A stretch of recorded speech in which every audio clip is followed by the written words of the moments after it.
Okay, so I'm Mark, I'm your Honours Coordinator for the Central Clinical School. I'm not going to speak for very long. I'm going to do some quite boring paperwork and admin at the end of this talk. I'll just have one sort of salesmanship slide.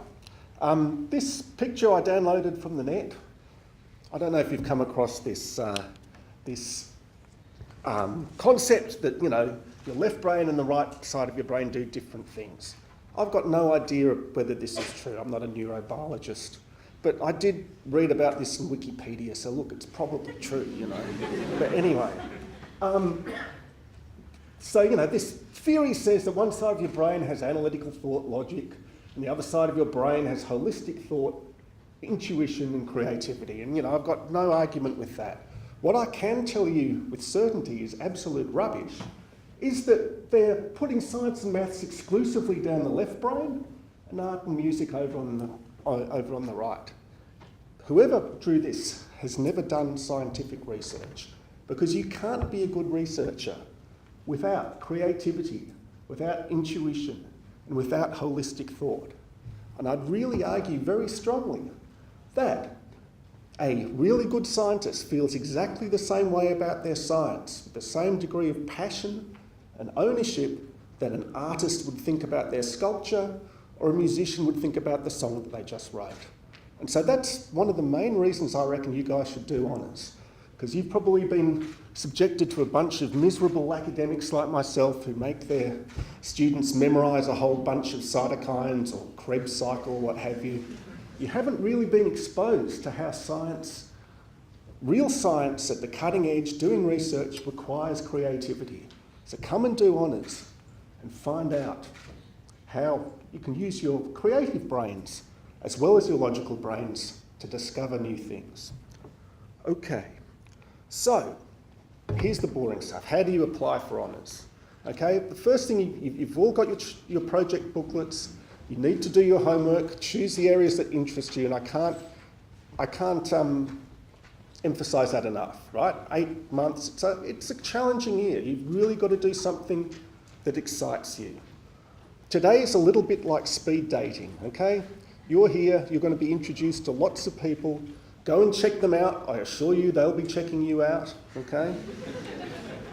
A good relationship in honours is really, really important with your supervisor, okay? Your supervisor is an important person. You need to get on with them. And so do your homework, as Christoph said. You go and visit their labs, you check potential supervisors out, and do go and talk to their current students. I think that's very, very good advice, okay? And just like Ash said, don't put all your eggs in one basket. Do consider more than one supervisor. Indeed, for your forms, for both the BMS form and also the internal BSc form that we have at the Central Clinical School, you have to put down more than one preference of project, and I very highly recommend that you have those two projects are from two different supervisors, because if your favourite supervisor gets run over by a bus in December, we want you to have some sort of backup plan, okay? And so, what are your paperwork administration requirements, etc.? Okay, now it's a really important, okay, I essentially administer two types of students, BSc students and BMS honours students. The honours programs are very, very similar. I'm not going to go into the details, but it is important to note that to get into BSc science and BMS science, it's subtly different. For BSc, average 70% in 4 relevant biomedical subjects, third year. For BMS, for the BMS students amongst you, you have to count your core subjects, BMS 3021 and 3042, plus 2 others. You have a choice. You don't have to apply to the one you're currently doing, right? So basically, BMS won't accept people from a non-biomed degree, so a BSc student can't apply to BMS, but a BMS student can apply to BSc. So, without getting too technical, you need to come and see me for advice on the best course to apply for. Similarly, if you're outside of Monash, I'll have some idea of what sort of degree you've done. I can advise you on the best of the courses to apply for, okay? So these forms, they're not available yet. They will be downloadable from the various websites, either the Central Clinical School website or the School of Public Health website.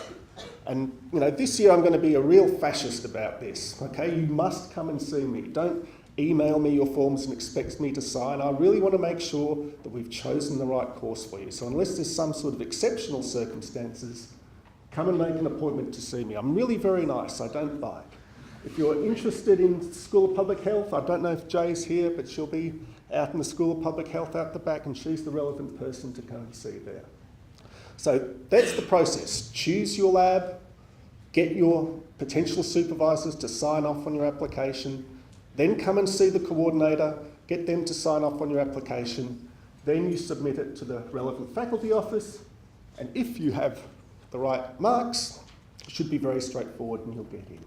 The deadlines for this aren't available yet, but generally it's the second week of November for Monash students, and for external students it's usually late November. And so finally, Christoph, you can actually get paid for honours. There are 2 AMREP scholarships available, I believe, $6,000, and so you'll never ever get it if you don't apply. So there's the relevant website, okay?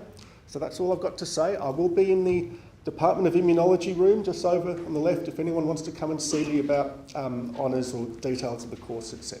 Thanks.